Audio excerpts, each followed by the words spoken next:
You were not always an atheist. True. You were at a Catholic seminary. So my first question is, what went wrong? Now, I think that religion offers us a lot of value, and I think that religion is no less inspiring without a God orchestrating it. Is that because you want to be convinced and your default position is atheism? As soon as the church is wrong on one thing, then the whole apparatus of the church's teaching collapses. I get how people get to the conclusion of God, but I don't know how we'd get to any particular knowledge claim about God.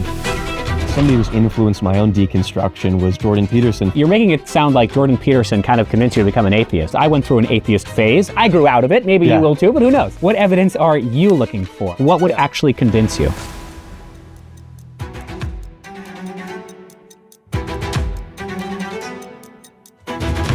Well, Cade, I'm really excited to have you on the show for a couple of reasons. Number one, we know each other. We were on a Jubilee debate together talking about a whole host of topics from our religious faiths, but also you're the first atheist we had on this show. A little controversial. On Theological, let alone. On Theological, but I appreciate you making the time and I'm looking forward to the conversation. I'm excited to be on. The impetus really for this conversation is I took a class in grad school once called The Rise of the Nuns. And I thought it was actually on Catholicism because the rise of the nuns. The religious sisters. Yes, but because I heard it orally, I didn't actually see it. Yeah. But no, it's the rise of the nons, N-O-N-E-S, how young people especially are, more than any other age demographic, willing to express no religious affiliation. So as someone who knew Charlie Kirk and as a conservative institution, we talk about this Charlie Kirk bump, about how post his horrific assassination, a lot of young people have been going back to the church, and that's certainly true. Yeah. But it's also true a lot of young people are subscribing to no religion. So I thought it'd be really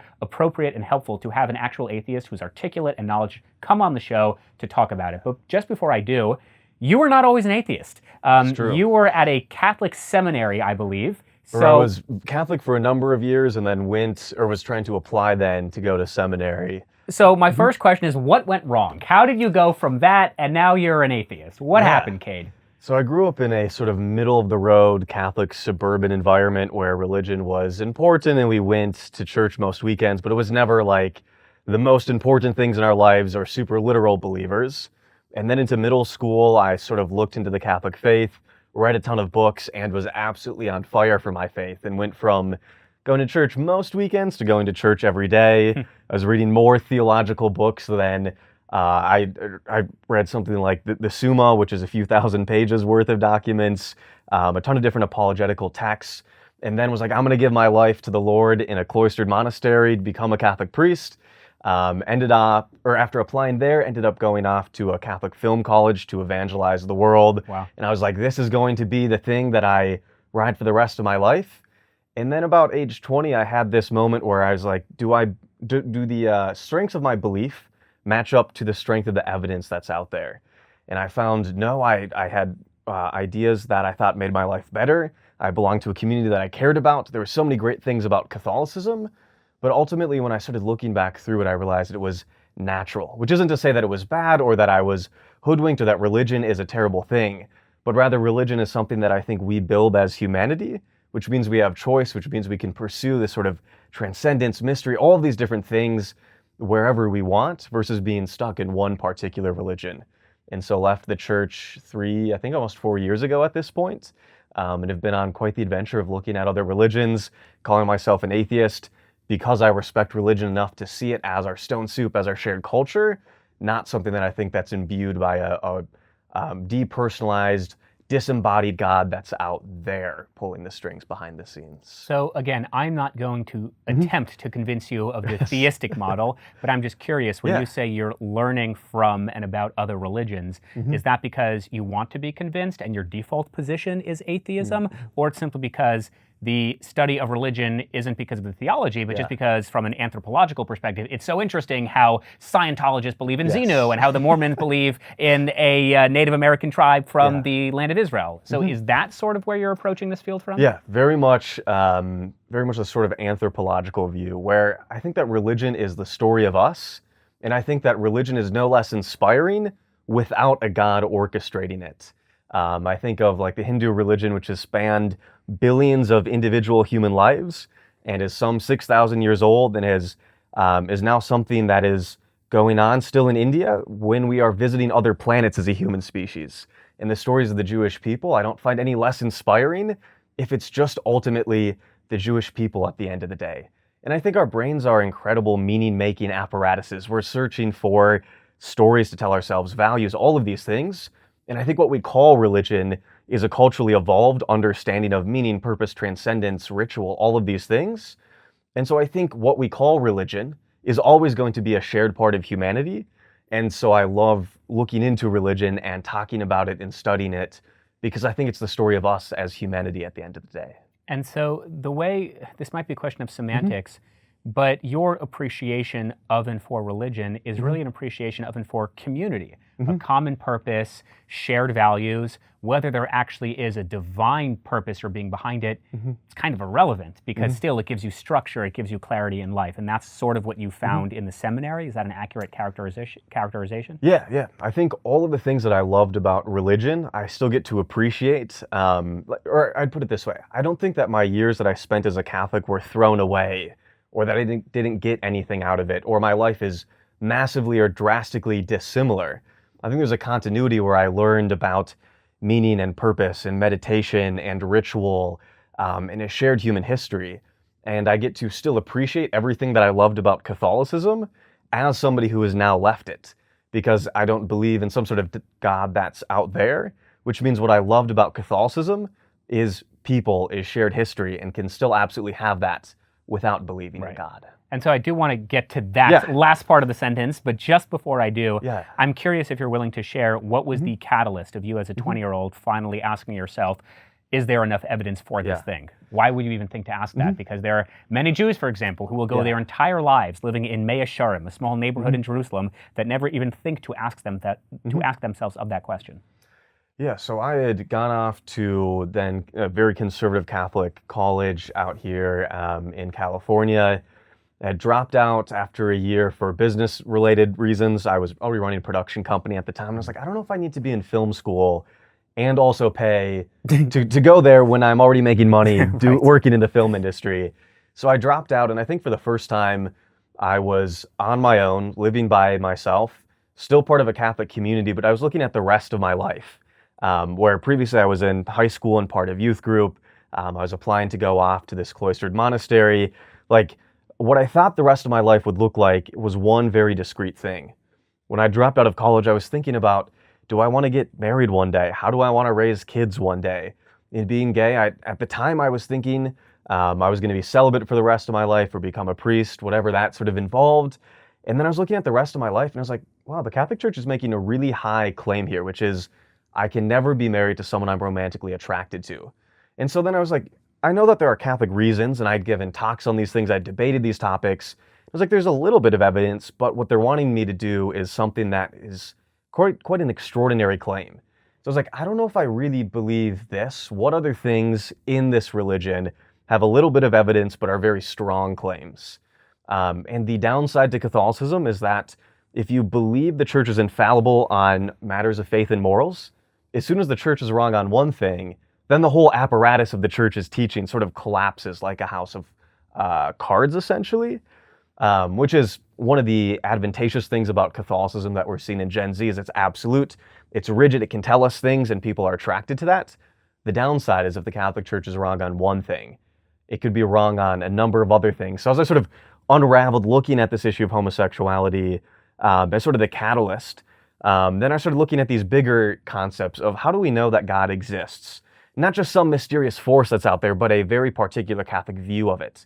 How do we know that our version of God or our sacraments are absolutely correct and non-fungible and absolute, and we know God works through them? It's like, wait, religion is a lot more mysterious than that.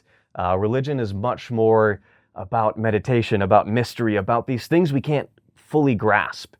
And so when I looked at the Catholic Church, I was like, we're trying to define everything.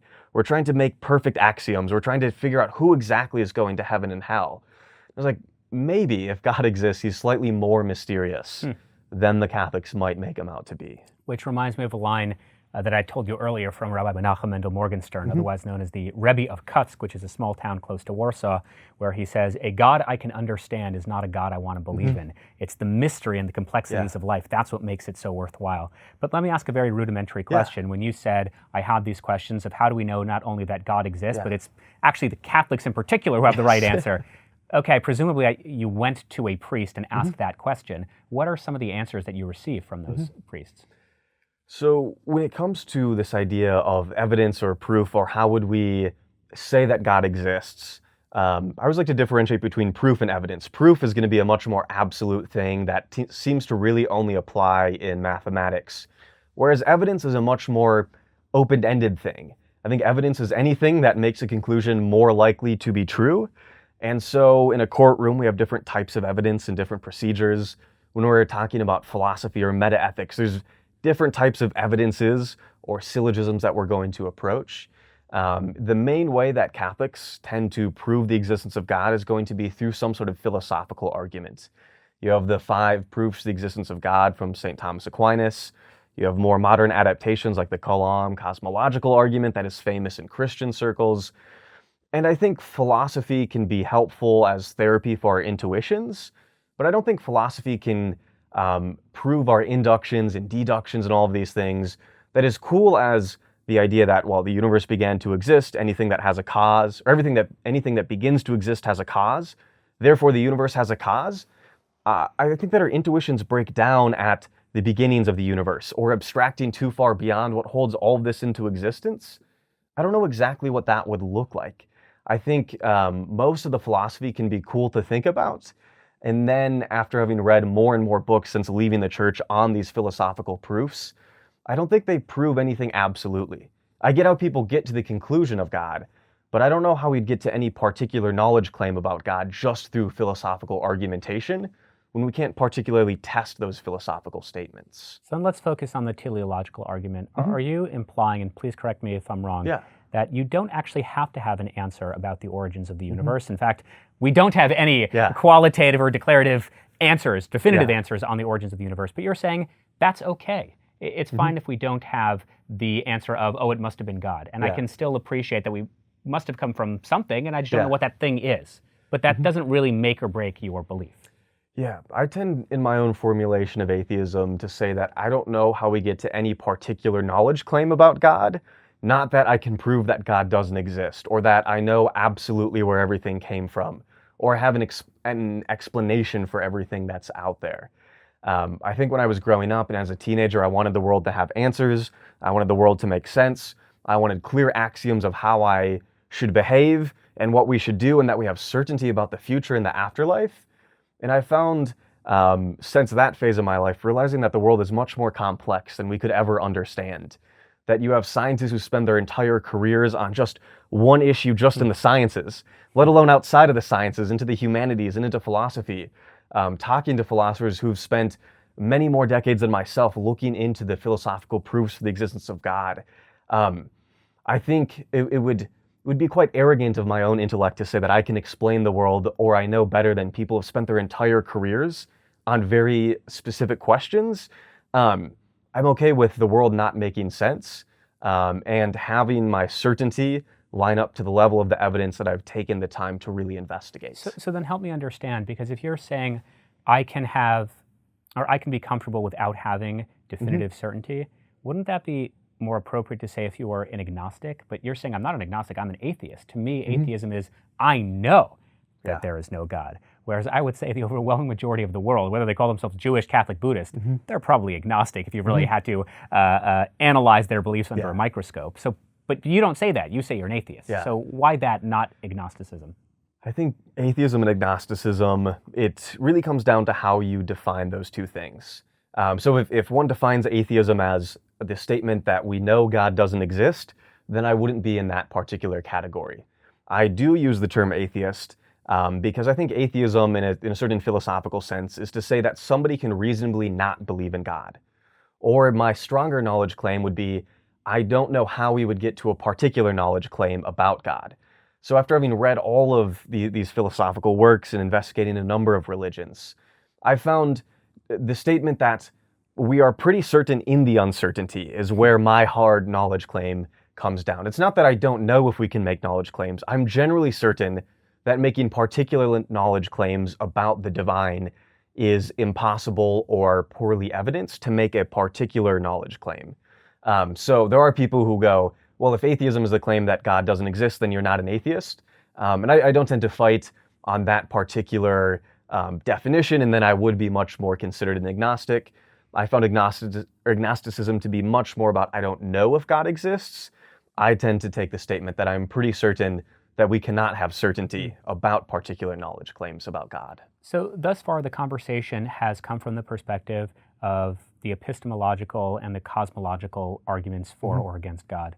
Now I want to shift the conversation to aspects that are much more human in nature, and those are things like theodicy. So we had Mike Jones, who's a mutual friend, who was also on Jubilee, and we had a conversation on why bad things happen to good people, and the world sort of seems chaotic and random and kind of unfair.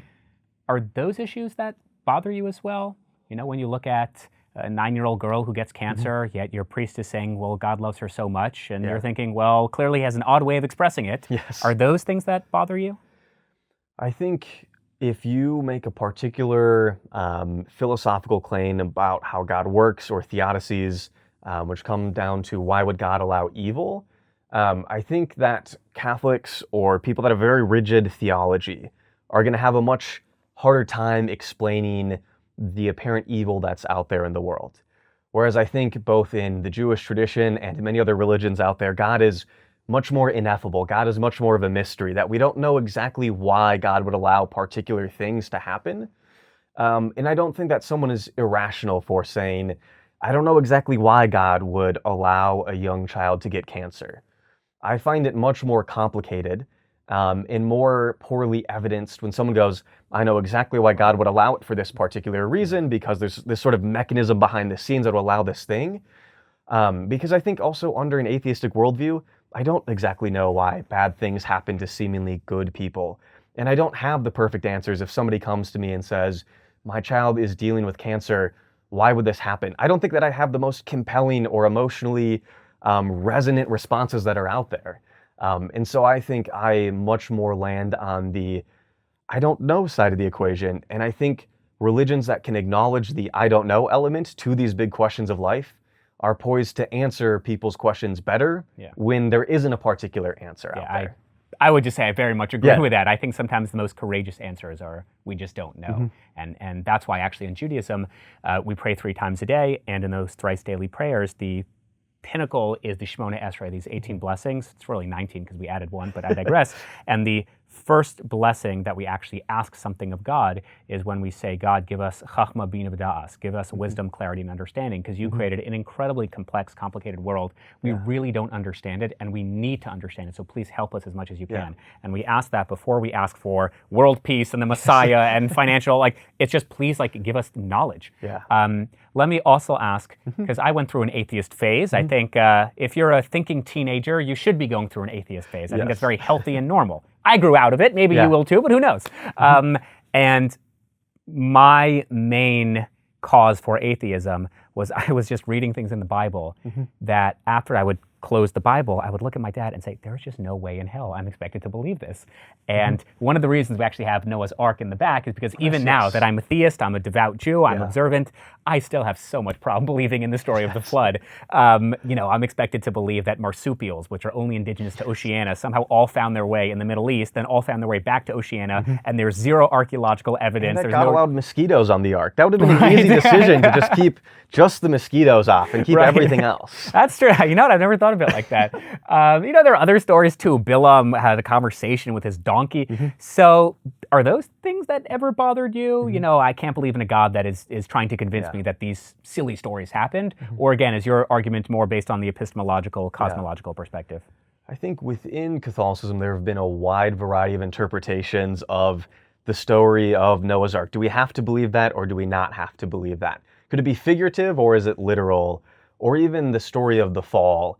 I think if someone goes, it's a story that seems to explain our propensity towards evil and to suffering, then that sort of thumbs up. I think there are Catholics who go, no, we know that the first people were Adam and Eve, some few thousand years ago, or that God allowed us to evolve over time and then put souls into our bodies and those were the first true humans.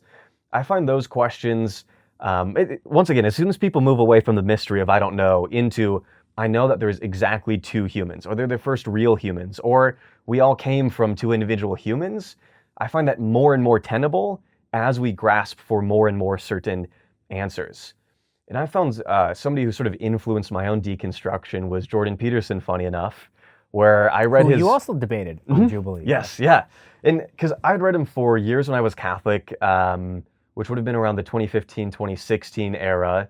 And a lot of Peterson's more recent books are more popular level, meant for general audiences, and that's sort of what had him rise to fame. And then as I was questioning religion, I read his older book from, I believe, the 80s or 90s called Maps of Meaning, which is before he got popular. And it seemed to explain the phenomena of religion and why we resonate with stories and why if something is literal doesn't actually matter to if it affects our lives or not. And that we all tell stories. And so reading his older work on the importance of stories, I think made me realize that religion is ultimately a set of stories. And it doesn't matter if the earth is literally 6,000 years old, if that story affects somebody's life and how they view the world. And so Noah's Ark, I don't think it matters in a certain sense if it happened or not. Rather, what is the lesson that we can learn from this and pass on to future generations? And once I realized that we're all telling stories, and as an atheist, I still have to tell stories about the world. I still have to belong to community. I still have to filter out the data that's in the world in order to move ahead in the world. Then I realized that religion and atheism, I think, are in the same camp of us trying to make meaning of the world. And that I think in atheism that says we don't need to tell stories, we don't need to belong to a culture, that we are perfectly fine without what we traditionally see in religion, I don't think that atheism is tenable. And I also make the claim that, like, I call myself an atheist online, but I don't think it affects my day-to-day life at all, because I don't think atheism is a worldview. I don't think atheism has anything to offer other than you must pass through it and figure out what stories do you want to belong to, what values do you want to have. Atheism, I don't think, is a worldview in the same way religion is. Okay, so that's when I will push back. I know I said I wouldn't, but that I don't understand. Yeah. First of all, you're making it sound like Jordan Peterson kind of convinced you to become an atheist, which is kind of funny. I don't know if Jordan would appreciate that, but that happens to be very funny. When you say it's just something you pass through and then it formulates your values, you get this the whole time, so I apologize in advance, but like you have values for what end or for what purpose? And I don't just mean do things because there's an afterlife. Judaism does not take that approach. We do not do things because of the reward and punishment. In fact, there are almost zero commandments that we are commanded to do because of a specific reward attached to it. There's like 3 exceptions. We do things because we believe there's a higher power. This higher power loves us. This higher power wants to create a civilization that is conducive to the flourishing of human life. And in order to do so, like, he brings about these commandments. But I don't know, if you don't believe in any of those things I described, why have a value system? I get why follow laws, because again, you need like some basic structure so people aren't killing killing each other every day.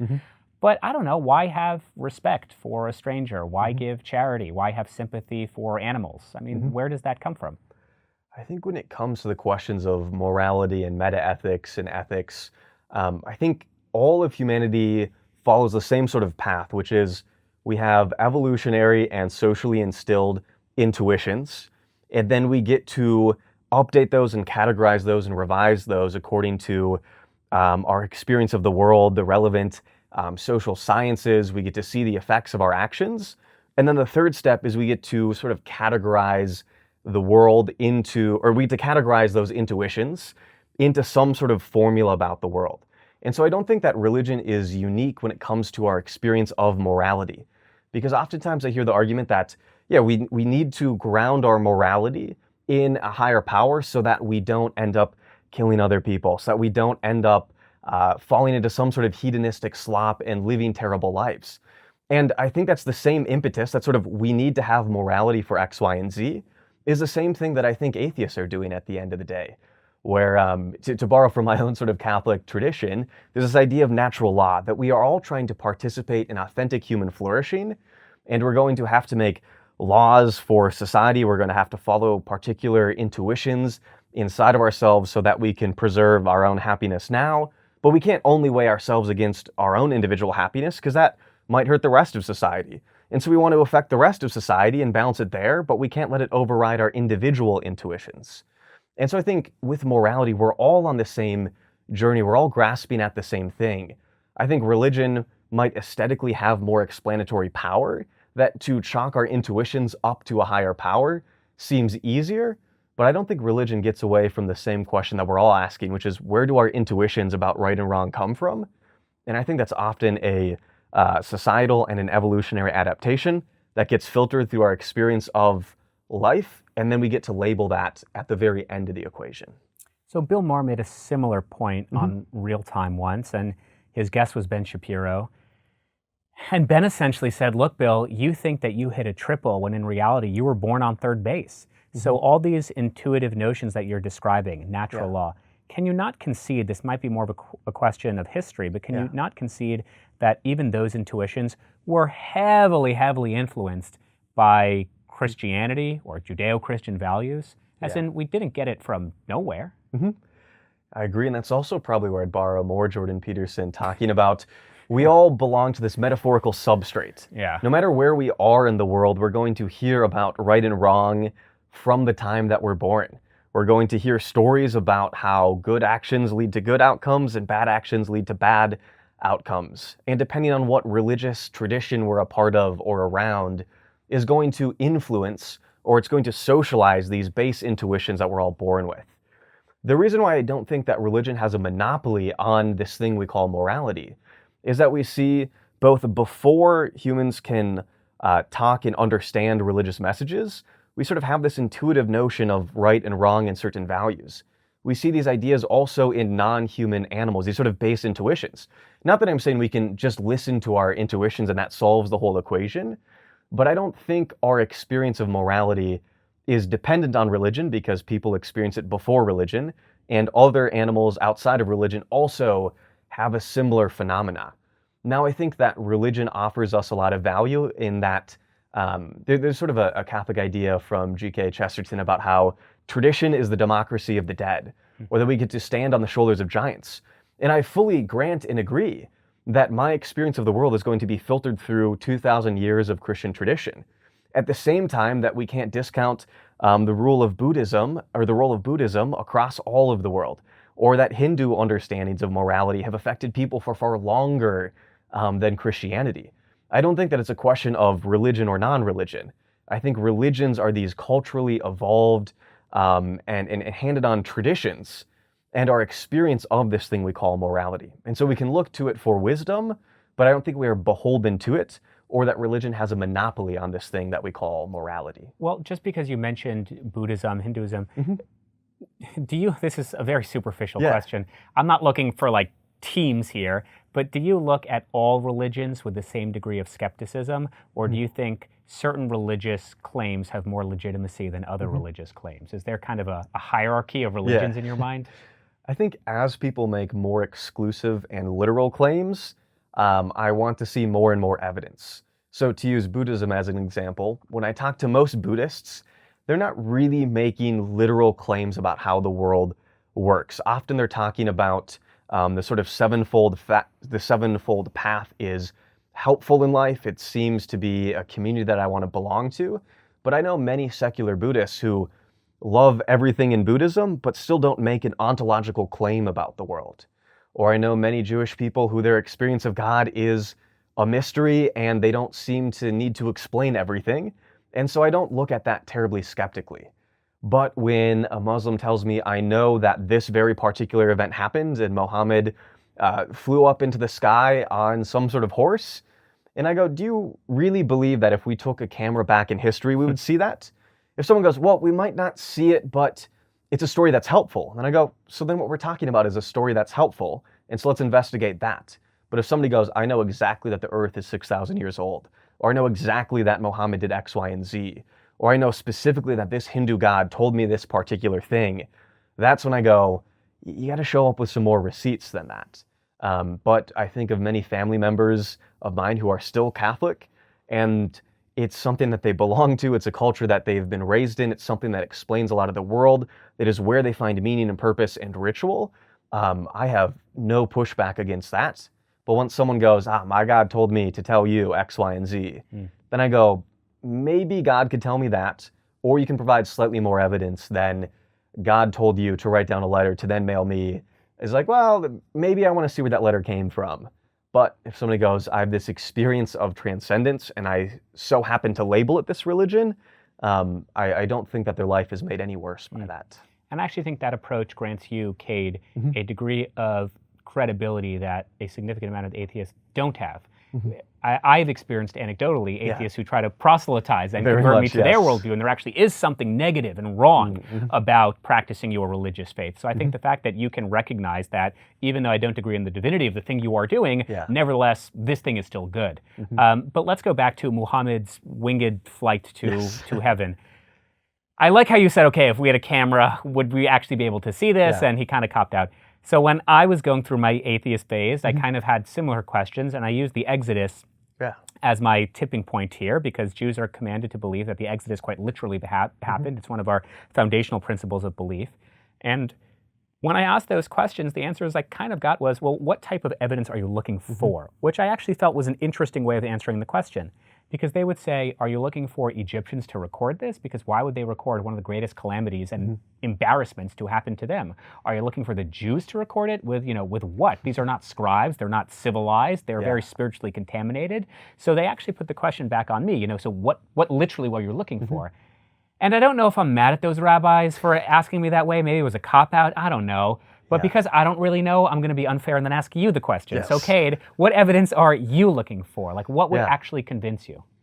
So I think when we look at a question of history, whether we're looking at the resurrection or the Exodus, we would ask, what sort of evidence would there be if this thing happened and was revealed to other people? So I think of the resurrection, where most of the accounts happen decades later in very unclear fashions. And even though the stories rely on many other dead people rising at the same time and walking the streets of Jerusalem, we would sort of expect to have more accounts of this amazing thing that happened than 30 to 70 years later, some people who really believed decided to write down the story and no one else could corroborate it.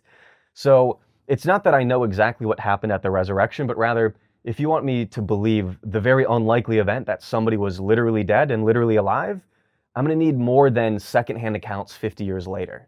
When it comes to something like the Exodus, it depends on how many people were said to partake in the Exodus. There's some people who believe it's might have been a low few thousand, or people that would go up to hundreds of thousands or millions. Depends on who you ask. And as we get towards the tens or hundreds of thousands, we seem to have historical record of pottery, of tents, of artifacts as people wander through various lands that we can then date back to the time period. And because we don't see those relevant examples for the Exodus in particular, I'm inclined to go, I don't know if that's the best explanation of the data, because it doesn't seem that there is particular data other than stories that are later written down about these things. And so I think it depends on the claim that we're trying to make. We would look at what is the comparable evidence to believe in this particular thing happening. And if we don't see that, I think somebody could be epistemically grounded and justified in saying, I don't know if I believe your explanation.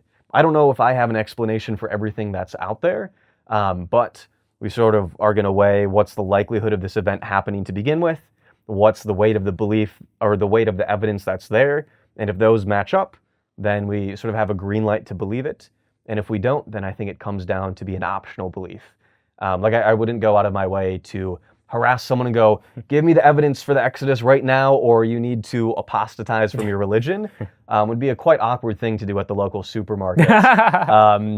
In the same way that, but if somebody's going to a debate stage and they are a critical scholar of the Middle East and they go, I have evidence that the Exodus happened, I would want them to be able to interact with someone who understands the topic as well, and to be able to weigh the evidence against the weight of the belief. So let me dive deeper into the example you gave of the crucifixion, because Michael Knowles was on the show sitting in that exact same chair, and he actually used the crucifixion as proof, or probably I should use evidence as a better expression, because he essentially said, why would these disciples of Jesus Christ willingly die and die in quite horrific manners in order to protect what? A lie? A joke? An insight? Like, why else would they do this? Now, granted, I don't believe in the crucifixion anyway, so I am curious, though, how would you respond to Michael Knowles? Why else would they agree to these horrific deaths to defend something that they internally didn't actually think was true? I think the question there becomes, what evidence do we have that those people died for that belief? And the answer is, we have stories from the 200s onwards of people who died for their belief. But once again, it just kicks the bucket down the road of, if we don't have evidence for the resurrection, to say, well, how do you explain the evidence of the apostles dying? And then you go, what's the evidence for that? And we're even further into the historical record. So I don't grant the premise that people, or that we can know who died for the resurrection, let alone that they died for the resurrection, let alone what they actually believed about the resurrection. And so if we had firsthand accounts of the trial of someone before they were executed for the belief in the resurrection, that would be a much more helpful sort of evidence or piece of data that's out there. Whereas it seems like that argument hinges on stories told hundreds of years later as a way to cop out of having to provide actual evidence for the resurrection itself. And I think we also have to include the fact that people give their lives to causes that they don't always fully understand or have a firsthand account of. I think really the only martyrs in the early church that we can interrogate the data points on dying for the resurrection are people that heard from their grandparents who talked to people who are said to have talked to Jesus. And I think every time we sort of hand off a piece of data and we recognize us in a courtroom, the chances that it might be wrong go slightly up every time we pass the story down. And so the questions of the resurrection are handed down traditions about people who are handed down traditions who we have been handed down traditions that they died for the handed down traditions. And so I don't know exactly what happened with early Christianity, but I don't think that the best explanation is someone literally rose from the dead. There are a number of other ways to explain it, besides the most unlikely event in history, which is somebody who was literally dead came literally back to life. Doesn't seem to go through the data points quite too well unless you just cut to the chase and go, I'm going to believe this no matter what. And if it provides value to your life, I don't find any particular harm in it.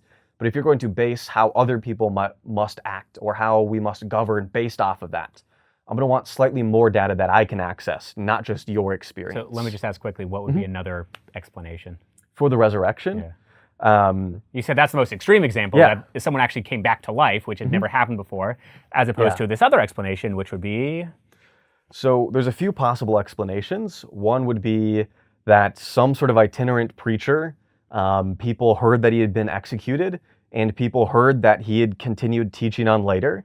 And those people started telling other people, and this sort of idea changed every time the story was told. Like I remember in elementary school playing the telephone game where you tell one person, and then that person tells the next person, that person tells the next person, and between person 1 and even 5, that original message can massively change. And it doesn't mean that anyone in that chain was lying. It doesn't mean that anyone in that chain was massively mistaken, or that anyone in that chain of custody had some elaborate plan to hoodwink the next person. So whether we have visions of somebody after they've passed away, whether we don't even know what happened to Jesus, and these stories just sort of morph over time. Some of our earliest sources related to the resurrection, we could say, would be the author of Paul, who was riding his horse one day and just had a vision of the resurrected Jesus.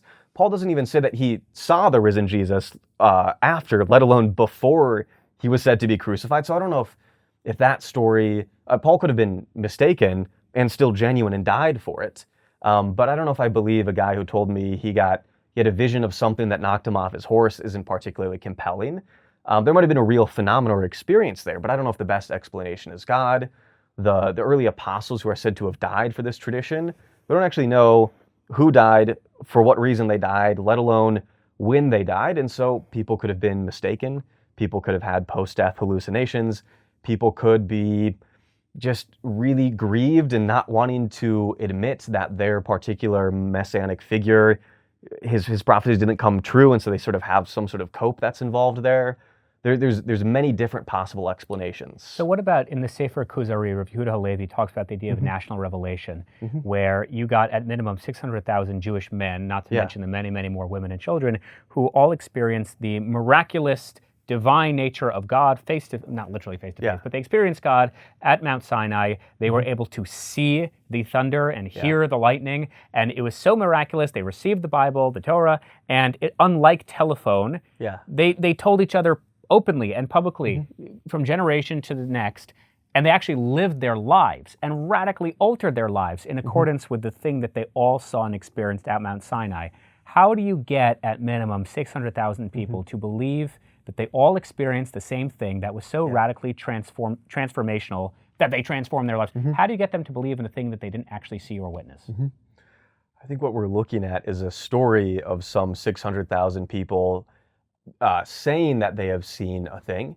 I think of my own Catholic tradition in which there's this idea of Marian apparitions, where Mary, who's said to be the mother, the physical, like birth mother of Jesus, would appear to massive crowds. And so you also have to explain that. And I think what often happens is you have a bunch of people staring at the sun in Fatima, Portugal in 1917, and they report a dancing ball of light. You go, that would be probably consistent with staring at the sun for a few hours. In the same way, if somebody sees a very, an incredible storm at the top of a mountain and a figure walks down from the mountain saying they have a holy book, I don't think we can no longer explain those data points through a natural lens, which was there was a storm and there was someone who had a mystical experience and they came down with something like the Ten Commandments. But an added layer is that a lot of the Old Testament is written dozens or hundreds of years after these events were said to have happened. And so I don't know, or we can't actually know that 600,000 people experienced a thing. What we know is that there's a story of 600,000 people experiencing a thing, which is a much easier thing to explain. And a mistake or a translation error or a change in the story as it gets handed on, so that someone 100 years later might write that story down and be fully genuine, but that might not have actually happened because of how long it took to write it down. In the same way with the resurrection, people often ask, how do you explain that 500 people saw the risen Jesus? And I go, no, we have a claim that 500 people saw the risen Jesus. We don't actually have evidence that 500 people that we can know their names or interrogate or talk to actually saw this thing. And so a lot of these questions are going to come down to, I don't know how to explain Mount Sinai and 600,000, or the story of 600,000 people seeing that, other than there are other stories from many other religions that seem to be explained quite well through natural phenomena, or at the very least, something else besides God put onto particular tablets the Ten Commandments, which I always enjoy that the Ten Commandments is sort of a misnomer because it's like 13 or 14-ish different commands that people then label in different ways. Catholics love to argue about which ones are actually the Ten Commandments and how do you group them together. But that's a complete side tangent. Stick with the OG faith claims. The right? OG. It's just us. It's just 10. Trust us. I want to move away from the philosophical, theological outlook, and then just more practical and personal. What happens when we die? I like, funny enough, Canoe Reeves' answer to this, which is there's going to be a lot of people who are going to miss us.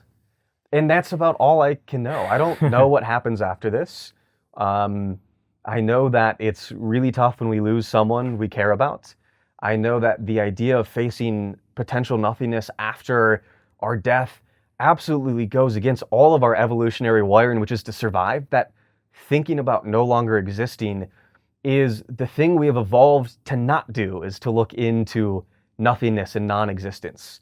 And that loss is something that we don't often have words for, but I don't know if the best explanation of why we miss people is because they are somewhere else that we can then interact with.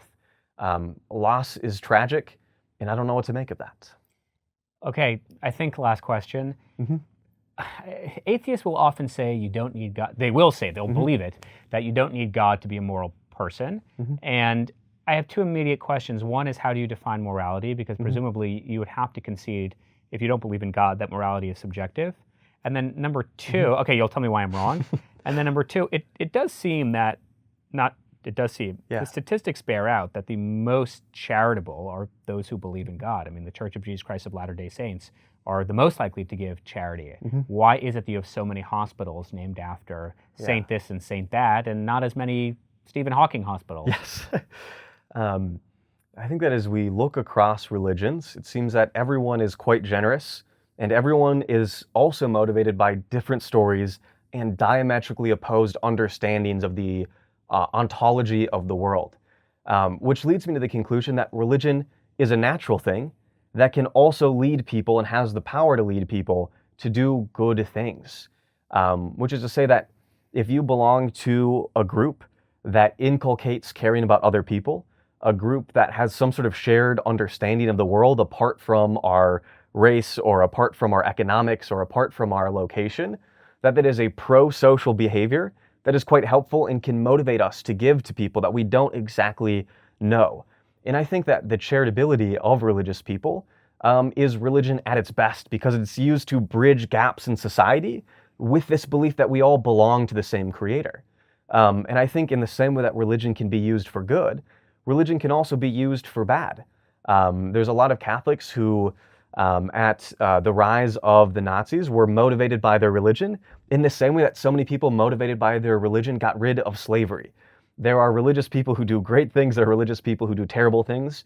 There are atheists that kill people, and there are atheists that save people from being killed. And so I think ultimately it comes down to the idea that the line between good and evil runs through the center of the human heart. If religion is our way to a better world, I'm excited for that.